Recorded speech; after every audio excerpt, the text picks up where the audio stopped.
こんにちは、ハリケーンフットボールです。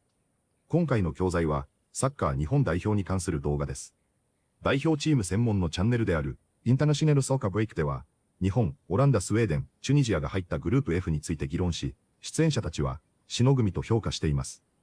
日本代表については、ドイツやスペイン、イングランドを破った実績を挙げながら、もはやアジア最強ではなく、世界トップクラスのチームだと高く評価し、アジア最強というだけではなく、世界でも7位くらいにいると話し、ベスト8やベスト4進出も十分に狙えるチームだと期待しています。実際にどのように話しているのか、チェックしてみましょ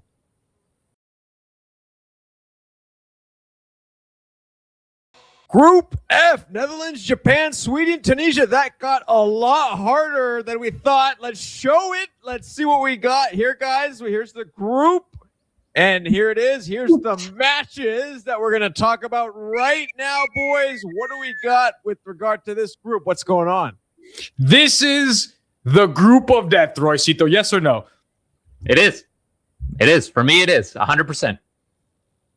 Yeah. This is so difficult. Now that Sweden's in this group, my goodness, the talent in this group, the attacking talent, this is insane. This is insane. This is the Netherlands side that quarterfinalists at the last World Cup nearly beat the World Cup champions. This Japanese side has spent the last couple years beating every big team imaginable. And Sweden, an attacking trio like no other, man. This is a tough group, guys. No, it's a fascinating group. And I think the thing nobody's willing to say out loud is Japan is an elite world-class team. What do they do in 2022? Who do they beat? Do you guys remember who they beat in 2022? España and Germany. Both Germany and Spain, my friends. Let that sink in. What they have done in the past World Cup, they're better now than they were in the past World Cup. They beat England this year. They're incredible. They beat team after team, man. They're not the fun, cute underdog story anymore. They're not just the best team from Asia. No, they're one of the best teams in the world. I would throw them in the top 8 in the world, probably even the top 7. They're looking incredible. They have legitimate dark horse energy, much like Morocco did in 2022. And look at them at every freaking position, dude. They're Europe-based, top 2 league. They got Kubo, Mitoma, Endo, Kamada.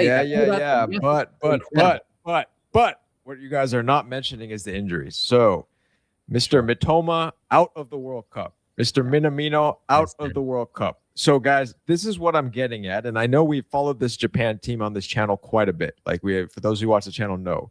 And we have said this is the World Cup where Japan is going to rise to the top. But Rahi, now, without arguably their best player, arguably, I said arguably, is the story changed? Has the story changed? It's a little more difficult. Specifically, Mitoma. He's an incredible player, very important. But this manager has been able to get big performances out of players you wouldn't expect. And this team has played together for a long time. As talented as they are, they're also a system team. They know how to play with each other.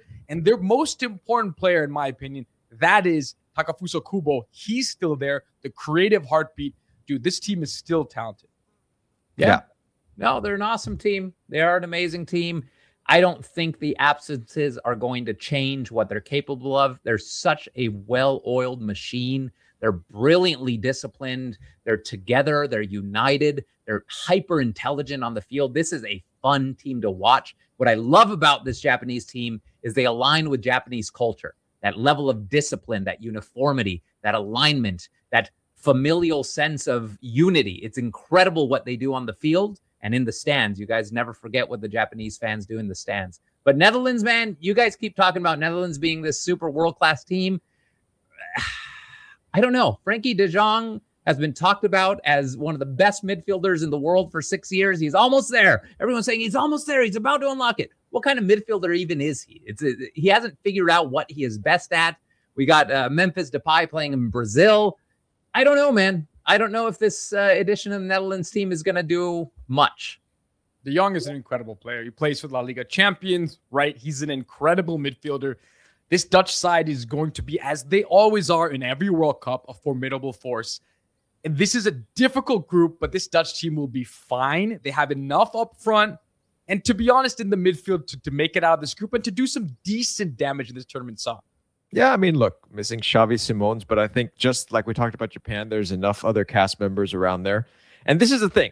So you think about this group, you think Netherlands, Japan. That was what it looked like a few months ago, right? Everyone's like Netherlands, Japan. But then, boys, guess who came into the group? A team that I've been talking about for a while, Sweden. I picked them at the beginning, they lost. I picked them in the mid-round, they lost. And then they finally come through in the playoffs. Guys, Graham Potter has turned this team around. Can we say that? I like Graham Potter. Can say that, man.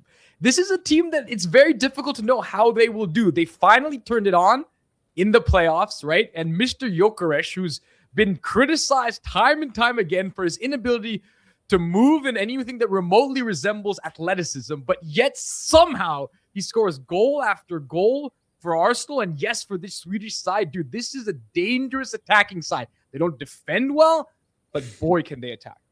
Yeah, Graham Potter, man, ex-Chelsea, ex-Brighton, ex-West Ham. It's brilliant to see him on the international stage. I've always liked him as a coach. He's been interesting. And he took them, what? They were dead last in their group with like 0 or 1 points over 4 games. And he dragged them through the playoffs, got him to the World Cup. And now he has Isak and Gyökeres up top. This is a wild second act manager. The way he's taken a terrible first act and made it a brilliant second act. He's done that with Sweden. But let's see. It's only 1 act at the World Cup. I don't know if they're capable. It's a hard one. I don't think they're definitely not at the level of Netherlands and Japan. I would say they're closer to the levels of Tunisia, a bit above, but we'll see. Well, we're about to pick in a second. Before that, any thoughts on Tunisia? Very defensive team, right? They don't allow a lot of goals, but besides that, is there much to talk about in terms of moving forward? I mean, look, this is a different team than the one we saw on AFCON. He's called in a bunch of new players, effectively, the biggest being the allegiance switch of Sami Khedira's brother. That is correct. Mamri Khedira is in this side recently, as of March, switched his allegiance to Tunisia. Pretty cool. We haven't seen him play for the team. We shall see, man. There's a lot of unknowns. They were quite defensive, didn't do anything going forward in the AFCON. But who knows? It's a different side, Roy. Yep. Rocky, who is the player that I'm most excited for that's named after a character in your favorite movie? In my favorite movie, I'm lost. Please tell us. The lead character reminds me of you. It's Hannibal. Hannibal Mejbri is a player everyone in England is talking about, the Burnley man. Nobody outside of England knows about him. Nobody in the US knows about him. Nobody in Spain knows about him. Nobody in Germany knows about him. But he's a killer, man. Former Manchester United wonder kid. He's brilliant. Watch for Hannibal. Yeah, and don't forget about Elias Ashuri, also the Copenhagen winger, another good player. So, look, this is a Tunisia side that knows how to defend. We know that. Can they do anything going forward? That's the question. Yeah, they've always been a tough team to play in all the World Cups. Let's show the group again. And then, of course, boys, it is time to get to what we all want to do, which is time to pick it, boys. Time to pick it. Predictions. What? Roy, why don't you go first? Japan. Number 1.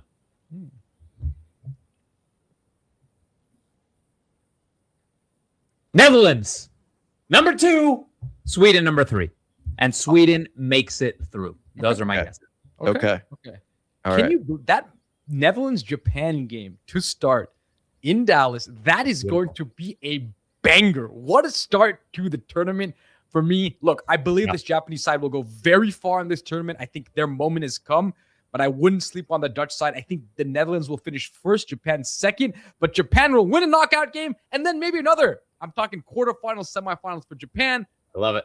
Third place, Sweden. I think they will get through as well. 1, 2, 3. That's how it's getting out of this group, my friend. Beautiful. Yep.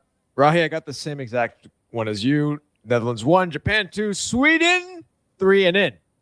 I have to pick them. I've been picking them this whole particular hold for the beginning. Prove me again right at making it in third place. And Tunisia fans, you can yell at us in the comments. 次は解説です。今回は過去に解説したものも多いですが、よく使われるものが多いと思いますので、本日の解説をチェックしてみましょう。Let that sink in. シンクインは、理解される、実感として伝わるという意味の駆動詞です。何かを聞いた直後ではなく、その意味や重要さを時間をかけて理解するときによく使われます。スポーツ解説では Let that sink in という表現が頻繁に登場し、その凄さをよく考えてみてくださいという意味になります。日本代表が強豪国に勝った時や、歴史的な記録が生まれた時などに解説者がよく使う表現です。シンクは本来沈むという意味で、情報が頭の中に沈み込むイメージから生まれました。ネイティブらしい自然な表現なので、ぜひ覚えておきたいフレーズです。Let that sink in. Let that sink in. They have legitimate dark horse energy. レジティメトは、正当な、本物の、ちゃんとしたという意味の形容詞です。もともとは法律にかなっているという意味ですが、日常会話やスポーツでは、本当に実力がある、まぐれではないという意味でよく使われます。つまり日本は単なる伏兵ではなく、本当に上位進出を狙えるチームだと言っています。サッカー解説では、チームや選手を本気で評価するときにとても便利な表現です。ちゃんと本物感があると言いたいときに使える、かなり自然な英語です。They have legitimate dark horse energy. They have legitimate dark horse energy. As they always are in every World Cup, a formidable force. フォロミダブルは、手強い、恐るべき、非常に強力なという意味の形容詞です。単にストロングというよりも、相手にすると怖い、簡単には倒せないというニュアンスがあります。オランダのように、毎大会で上位進出の可能性がある強豪チームを表すのにぴったりの表現です。語源には、恐れるという意味があり、相手に警戒心を抱かせるほど強いというイメージがあります。スポーツ解説やニュースでよく使われる、少し上級寄りの便利な単語です。As they always are in every World Cup, a formidable force. As they always are in every World Cup, a formidable force. This is a wild second act manager. セカンドアクトは、第2幕、第2章、再出発という意味の表現です。もともとは演劇や映画で、物語の第2幕を指す言葉です。しかし日常会話やスポーツでは、人のキャリアや人生の新しい段階を表す比喩としてよく使われます。単なる復帰ではなく、一度評価を落とした人が新しい舞台で再び成功している感じがあります。スポーツ選手や監督の復活劇を語るときに、とても使いやすい表現です。This is a wild second act manager. This is a wild second act manager. The biggest being the allegiance switch of Sami Khedira's brother. アレイジャンスは、忠誠、所属、支持という意味の名詞です。もともとは王や国に対する忠誠を表す言葉でしたが、現代英語では国、チーム、組織、考え方などへの帰属意識にも使われます。今回のアレイジャンススイッチは、代表国籍の変更という意味です。単なる移籍ではなく、代表チームとしてどの国に忠誠を置くかという少し重いニュアンスがあります。ニュースやスポーツ解説でよく出る上級寄りの単語なので、覚えておくと理解がかなり深まります。The biggest being the allegiance switch of Sami Khedira's brother. The biggest being the allegiance switch of Sami Khedira's brother. But I wouldn't sleep on the Dutch side. スリーポンは、軽視する、侮る、見過ごすという意味のカジュアルな駆動詞です。直訳すると、何かの上で寝る、ですが、実際には何かの価値や危険性に気づかず、反応していないというイメージで使われます。特に YouTube や SNS、ポッドキャストではかなり自然に使われる表現です。トイックにはあまり出ませんが、ネイティブのスポーツ英語を理解するには重要です。過小評価するな、見逃すなというニュアンスで覚えるとわかりやすいです。But I wouldn't sleep on the Dutch side. But I wouldn't sleep on the Dutch side. いかがでしたか？いつも日本については、ひいき目がある3人ですし、以前から日本を世界のトップ8位か7位くらいのレベルだと言っていますし、この大会でも日本が勝ち進むのを期待しているのがよくわかります。2022年のモロッコのような本物のダークホース感があると話し、三笘や南野がいなくても、日本のチームならやってくれると期待し、選手個々としても、チームとしても申し分ないというくらいで、特に、その統一感や一体感は、日本の文化そのものであり、そこがこのチームの一番の強さであり、魅力であると話しているようでした。オランダが強いことは間違いないですが、タレント揃いのチームを 100% 活かせるのかという疑問が常にあり、常にチームとしての 100% を生み出せると感じるような、日本のチームを、ワールドクラスの選手はいなくても、ワールドクラスのチームだと表現しているようにも感じます。オランダと日本の1位争いを予想している人がほとんどですので、世界も注目する初戦を楽しみにせずにはいられませんが、もう目の前に迫ったワールドカップを楽しみたいと思います。本日もご視聴いただきありがとうございました。またすぐにお会いしましょう。